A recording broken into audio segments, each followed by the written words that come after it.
I am having the greatest time. I'm visiting my great nephews, and this is Wilson.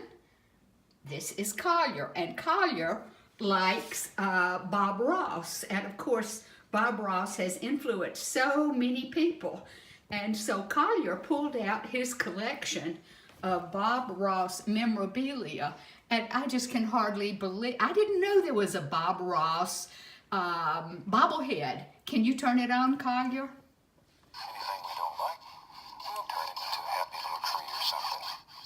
Because as you know, we don't make mistakes. We just have happy accidents. Just happy accidents, folks. So that's the Bob Ross collection. Did not know one existed. Too much fun.